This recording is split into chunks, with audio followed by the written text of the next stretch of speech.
Hey, Skip, what's up? You know what?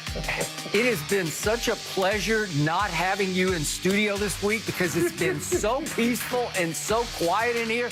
I miss Jenny, but you, no.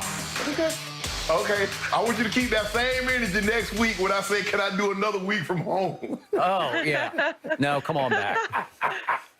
Well, Okay, you know thank what, you. Skip? I appreciate that. I was about to take it personally, but thank you for saying it. We will be back very, very soon, but don't worry. We still have a packed Undisputed, and we have to start by discussing LeBron James because, you know, he did sit out his first game of the season last night ahead of the All-Star game this weekend. And meanwhile, while he was sitting, Joel Embiid, James Harden, and Damian Lillard all had huge games that resulted in wins for their teams last night. This may have cost LeBron his frontrunner seat, as Fox Bet now has Joel Embiid as the slight favorite to win MVP over the King. And Shannon, I know you noticed this.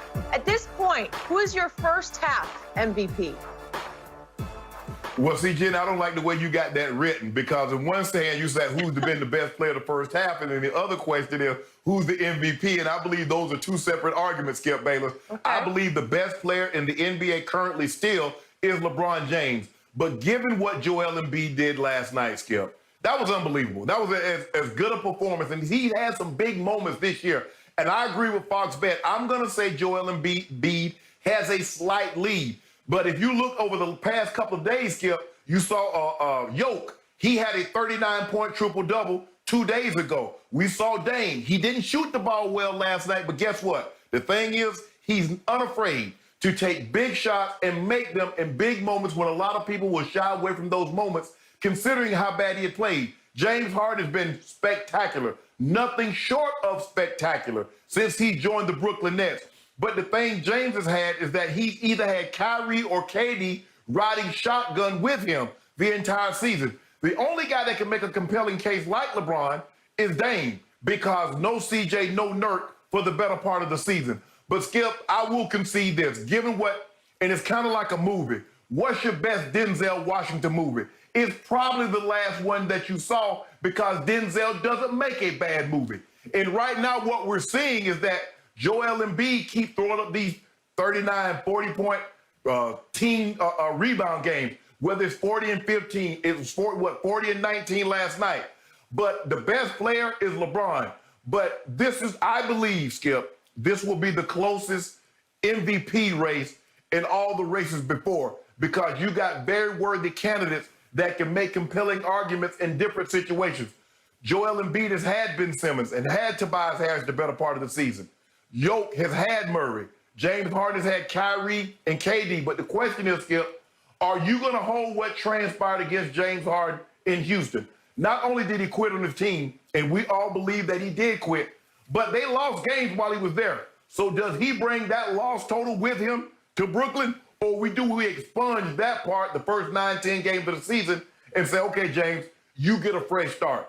But I believe right now, I would say Joel Embiid is in first, LeBron is in second, James Harden is in third, and Nikola Jokic is in fourth. Okay, before I express my shock over what you just said, quick aside on Denzel movies. I liked The Little Things. I thought it was really good. I was riveted to the sort of shocking end to it with Jared Leto. But right. When I think it's back, not Training Day, huh? I mean, Training Day or either the Equalizers. I'm sorry, I can't say that The Little Things was better than Training. Yeah. Okay, so we got that. Now, to my real shock, I thought just 2 days ago on this show, looking right into this camera at you, I heard you say that LeBron was still the MVP. And you're going to be a prisoner of one Wednesday night moment of Joel Embiid, who, by the way, just 1 day ago, you said was not as good as Jokic. You took Jokic over Embiid, and suddenly off one night at home in Philly against Utah, you have vaulted Joel Embiid, my guy, to the top of the MVP list for the first half of the NBA season. That's what you're saying. Skip, no, what you're trying to do is that you said Nikola Jokic was better than Joel Embiid, and you said LeBron. okay, I still believe, you asked me, the question the other day was who would I take? I still would take Yoke, but just because I would take Yoke, that doesn't mean Joel Embiid is not the front runner for the MVP. Now, I will give you this. Had LeBron been able to pull off that performance of the other night, which he had 36, and they won that game, I believe he would have stood pat. But Skip, you know how this thing is. This thing is swaying back and forth in the wind. And so that's what we're going to have. It's going to be nip and tuck. You're going to have one guy going to have a week where he scores 30 and his team goes 3-0, and you're going to see the betting sites move him to the front of the MVP race. I believe that's the way it's going to be. But I believe this thing is neck and neck between the top 4 guys. Okay, so do you have LeBron second, third? I do. Yeah, I have him second. I said I had Joel Embiid slightly in front of LeBron. I'm going to do James Harden, Yoke, and Dame Lillard. Okay. I'm going to restate my case about LeBron James to start this off with by saying that if you remember, as we broke for the pandemic during last basketball season, I told you LeBron deserved the MVP. So I said it, I stand by it, I believe in it. This year, he had a chance to make a front-running case where he could have come close to closing the deal if he had taken over the NBA season without Anthony Davis. And he's now played 8 games without Anthony Davis. And yet, through Valentine's month, the month of February, I can't help it, Shannon. I lost love for your man LeBron because he did not rise and he did not shine without AD. And I realize he lost Dennis Schroeder, but come on, is he Kyrie Schroeder? I don't think so. That was even more of a big moment. Yeah, but LeBron has to seize the day and the night. He has to take over games at home. And you realize without AD, he went 2-4 in the month of February at home. And he lost to Brooklyn without KD. And he lost to Miami, which had been struggling up to that night. He lost to a Washington that was 10-17. And then he lost at home to Phoenix after Phoenix lost Devin Booker early in the third quarter. So didn't have Devin Booker, their best player, for the bulk of the second half. And LeBron couldn't close that deal. So he certainly closed no MVP deal. No. And like I said, Skip, but let me ask you a question. Did the Phoenix Suns still have an all-star, an all-NBA point guard still at the helm? You make it seem like they lost Devin Booker, and Devin Booker, yeah, he's their best player, and then they had nothing else. But Chris Paul was still there. But let me ask you this. Without Anthony Davis, with LeBron James and Dennis Schroeder, what's LeBron's record with Schroeder without AD?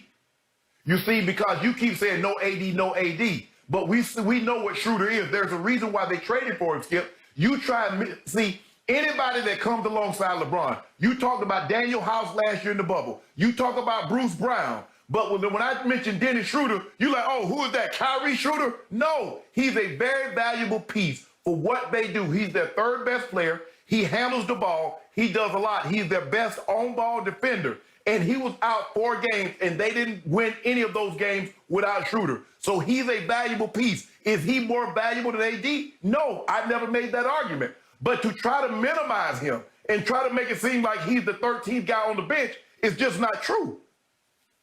Okay, but Shannon, I'm grading on the scale that you set on this show because you even now, just a few minutes ago, you told me LeBron James is still the best player on the planet.